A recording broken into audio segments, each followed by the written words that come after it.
আচ্ছা, আপনার অর্ডারটা যখন প্যাকেজিং সম্পূর্ণ হয়ে যাবে তারপর আপনার কাজটা কি হবে? তারপর আপনার কাজ হবে হয় আপনি নিজে গিয়ে এই প্যাকেটটা বা পার্সেলটা বুকিং দিয়ে আসবেন কোনো কুরিয়ারে, অথবা আপনার কোনো এমপ্লয়ি গিয়ে এই পার্সেলটা বা প্যাকেটটা বুকিং দিয়ে আসবে, অথবা আপনি আপনার কোনো অনলাইন ডেলিভারি পার্টনারকে পিক আপ রিকোয়েস্ট পাঠাইছেন, তারা এসে আপনার প্যাকেটটা বা পার্সেলটা নিয়ে যাবে, রাইট? আচ্ছা, তারপর আপনি যেই কাজটা করবেন, নিয়ে যাওয়ার পর আপনি অর্ডার লিস্টে আসবেন। তো তারপর আপনি অর্ডার লিস্টে আসবেন, অর্ডার লিস্টে আসার পর আবার ওই অর্ডারটার এডিট পেজে যাবেন যে অর্ডারটা আপনার পার্সেল বুকিং হয়ে গেছে। সো ধরেন এই অর্ডারটাই ধরেন বুকিং হয়ে গেছে। সো এটার আমি এডিট পেজে আবার গেলাম, যাওয়ার পরে আপনি এই রকম আবার এইখানেই দেখতে পারবেন যে চেঞ্জ ইনভয়েস স্ট্যাটাস, এই বাটনে আবার ক্লিক করবেন। এখানে ক্লিক করার পর এইবার আপনি দেখতে পারবেন শিফট নামে একটা অপশন, এই শিফটের মধ্যে আপনি ক্লিক করবেন। এই শিফটে ক্লিক করার পর পপ আপে আপনার সামনে এইরকম আরেকটা ফর্ম চলে আসবে।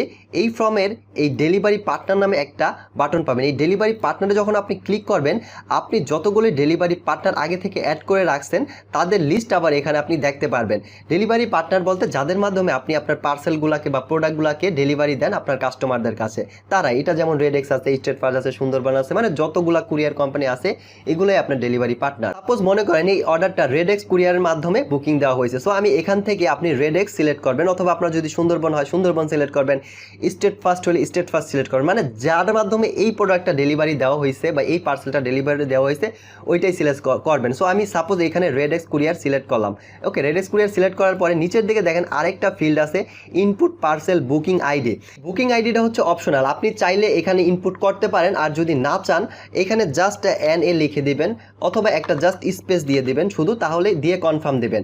আর যদি আপনি দিতে চান তাহলে এখানে বুকিং আইডিটা দিবেন। বুকিং আইডিটা কি, যখনই কোনো পার্সেল আপনি অনলাইনে বুকিং দেন তখনই কিন্তু একটা বুকিং আইডি দেয়, ওদের থেকে একটা অর্ডার আইডি দেয়, তাই না, বা স্লিপ নাম্বার দেয়, ওইটাই হচ্ছে বুকিং আইডি। আশা করি বুকিং আইডি কি এটা আপনি জানেন।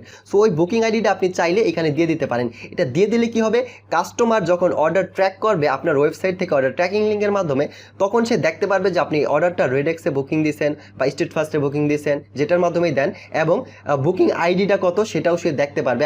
সে চাইলে ওই বুকিং আইডি নিয়ে ওই রেডেক্সে গিয়ে বা ওই সাইটে গিয়ে আবার তার অর্ডারটা সে ট্র্যাক করতে পারবে। ঠিক আছে, যাই হোক, আমি একটা বুকিং আইডি এখানে দিয়ে দেই বানায়া সানায়া। সো আমি ধরেন একটা বুকিং আইডি দিয়ে দিলাম, ঠিক আছে, দিয়ে জাস্ট কনফার্ম দিলাম। দেখেন কনফার্ম দেওয়ার পরেই আপনি এইভাবে আপডেট হয়ে যাবে এবং আপনার স্ট্যাটাস এখানে চেঞ্জ হয়ে যাবে, আপনাকে দেখাবে কুরিয়ারে আছে। দেখেন এটা কিন্তু স্ট্যাটাস চেঞ্জ হয়ে যাবে, ইনভয়েস স্ট্যাটাস কুরিয়ারে আছে দেখা।